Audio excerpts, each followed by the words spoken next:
పెంచలయ్యా, coffee చెప్పి అరగంట అయింది, నిద్ర వచ్చేస్తుంది, త్వరగా పట్రా. ఓ పెంచలయ్యా, త్వరగా ఉప్మా పేసి తెచ్చిపెట్టు. వస్తూనే ఉండండి. ఓ అరిచేస్తున్నారండి. నేను ఏమన్నా కలెక్టర్ ఆఫీస్ లో దఫేదార్ అనుకున్నారా, లేకపోతే కనక మోటలో సప్లై అనుకున్నారా? నేను తిరగకుండా పెడతాను మీకు.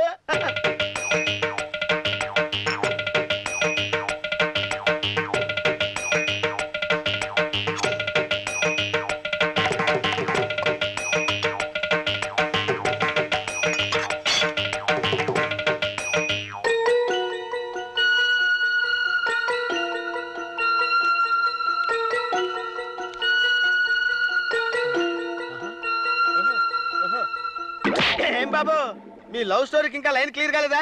రాబోయే collector major Chandrakant cousin brother అంట. ఎవరితో ఎప్పుడు కత్తిస్తాడో తెలియదు. త్వరగా క్లైమాక్స్ వచ్చేయండి అనుకుంటున్నారు. పంతులు గారు, పంతులు గారు, ఏంటి ఇది? కాఫీ ఆర్డర్ ఇచ్చారు కదండి, తాగండి. ఎంత తక్కువ ఉందంటయ్యా? తక్కువ ఉంటుంది. ఇప్పుడు మీరు తాగారు కదా. నేను ఇప్పుడు తాగాను. అది పీల్చారండి, మిగిలిందే తాగండి. తాగండి. ఉప్మా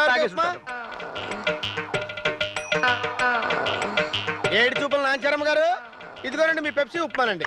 ఇదేంటి ఇంత తక్కువ గాంధీ, నువ్వు కానీ తాగావా? అయ్యి బాబాయ్ తప్పమ్మ గారు, నేను తాగడం ఏంటండి? బయట చూసారండి ఎండలు ఎలాగ ఉన్నాయో, గ్లాస్ లో పోసుకుని వస్తుంటే ఎండ కావిరైపోయినాయండి.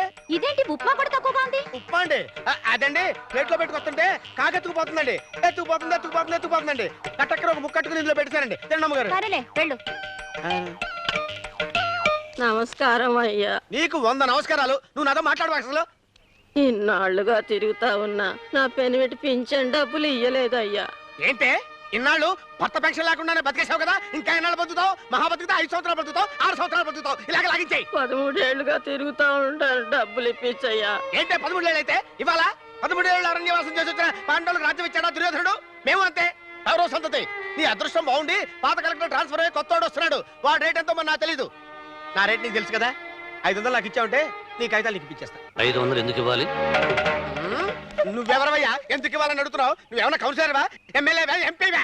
అవన్నీ తర్వాత చెప్తాను. ఏదో పెద్దావిడ సహాయం చేద్దామని. సహాయం చేద్దామనే అయితే ఆ ముసలమ్మ తీసుకెళ్ళి అక్కడ కూర్చోబెట్టి తిడతలు తీసుకొని పాపడు బట్టు అని హరికథలు చెప్పు. ముసలమ్మ కాబట్టి 500 రూపాయలు కన్సెషన్ ఇచ్చాం. అసలు కలెక్టర్ ఆఫీస్ రేట్ అంతా తెలుసా నీకు?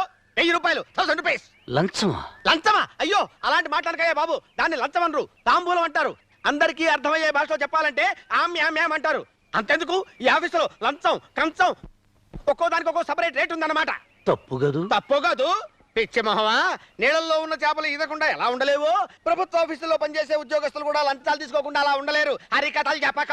ఆహా, ఆనాడు శ్రీకృష్ణుడు గీతలో చెప్పాడు, ఈ రోజున తమరు ఇలా చెప్పారు.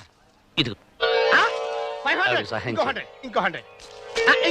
ఇంకో 100 డెఫినెట్ గా చేద్దాం, దాందే ఉంది. ఇదిగో ముసలానా, కొత్త కలెక్టర్ గారు వస్తున్నారంట. నేను స్టేషన్కి వెళ్ళి రిసీవ్ చేసుకోవాలి. ఆయన ఏదో రకంగా బుట్లో పడేసి హరికథలు చెప్పి నీ కాగితాలు ఇప్పించేస్తారు కదా. వెళ్ళిపో. చల్లగా 100 ఏళ్ళు బతుకు బాబు. ఓ బతుకుతాళ్లే గాని వెళ్ళవమ్మా, వెళ్ళవే. ఇదిగో దానవేర సూరకన్నా, నీ పేరేంటి బాబు? పేరు మనిషి, ఇంటి పేరు మానవత్వం. ఆహా, ఆ ముసలమ్మ నువ్వేమవుతావు బాబు? కొడుకనుకో. కొడుకును అనుకో. ప్రపంచంలో ప్రతివాడి గుండెలో ఈ తడి ఉంటే దేశం ఏనాడో బాగుపడి ఉండేది. ఏమంటావు బాబు? చాచి పక్క మీద సంకురాత్రి, మొగుడు పెళ్ళాలుగా మొదటి రాత్రి, పెదవులు అడిగిన రుచి రాత్రి, కౌగిలి అడిగిన కసి రాత్రి, కవ్విస్తున్నది చలి రాత్రి, కవ్విస్తున్నది చలి రాత్రి, సన్నజాజి పక్క మీద సంకురాత్రి.